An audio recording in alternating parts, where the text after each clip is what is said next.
বাপি, আজ এমন একটা দিনে আবিরের জন্মদিনটা পড়লো, আমরা ওর জন্মদিনটা কেউ সেলিব্রেটই করতে পারলাম না। এই ধরনের কথা বলছো কেন? আমরা তো কেবিনেই সেলিব্রেট করতে পারি। আর এমনিতেও তো কয়েকদিনের কথা, তারপরে তো ওকে ছেড়ে দিতেই হবে, কোনো লাভ নেই এখানে আটকে রেখে।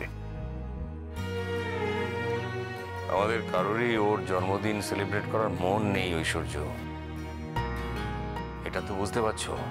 শুধু আমাদের নয়, নিজেরও মন ঠিক থাকার কথা নয়। ঐশ্বর্য, ওর জন্মদিন নিয়ে তুমি বেশি বাড়াবাড়ি করো না। ছোটন, তা বলে ওর জন্য একটু ফুল এনেছি, সেটা ওকে দেবো না? ওর সামনে 5 রকমের মিষ্টি সাজিয়ে দেবো না?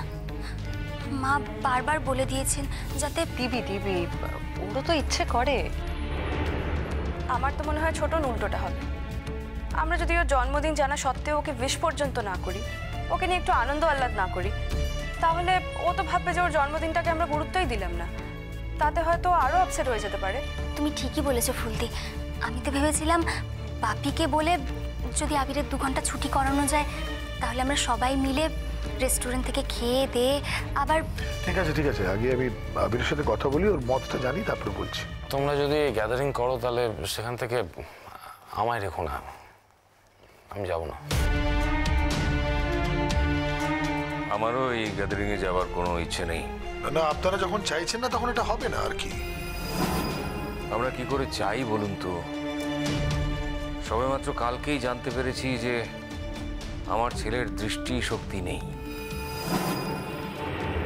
আর ওর দৃষ্টি ফেরাতে গেলে যেটা করতে হবে সে সামর্থ্য আমার নেই। একজন অসহায় বাবা হিসেবে পরের দিনই কি ছেলের জন্মদিন করা সম্ভব?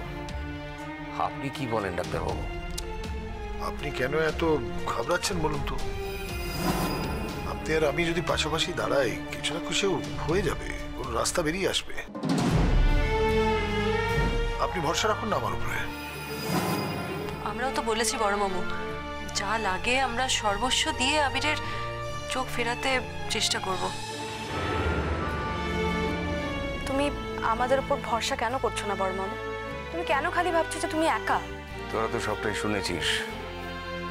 খরচটা এমন একটা জায়গায় গিয়ে দাঁড়িয়েছে যে সবাই মিলে করলেও ফাইনালি কতটা কি করতে পারবো জানি না। সংসারটাকে তো আর একেবারে ভাসিয়ে দিতে পারি না, তারপর খাবো কি রে?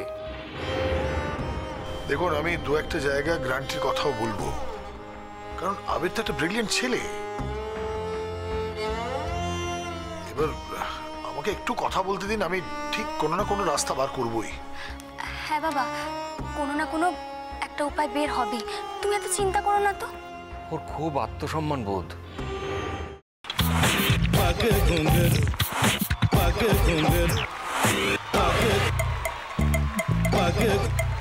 sa sa sa ga ga re re sa ni ni ni sa sa sa ga ga ga pa pa ma ma ga re re ga ga ga pa ni sa ma pa ni re re re re re re re re re ga re ga re ga re ga re ga pa pa pa pa pa ma ga re sa ni da ba sa pa ma ga re sa ni da ba sa pa ma ga re sa ni da ba sa ভাতের সঙ্গেই খায়। তোমার ইলিশ মাছ actually ভাতের সাথেই ভালো লাগে।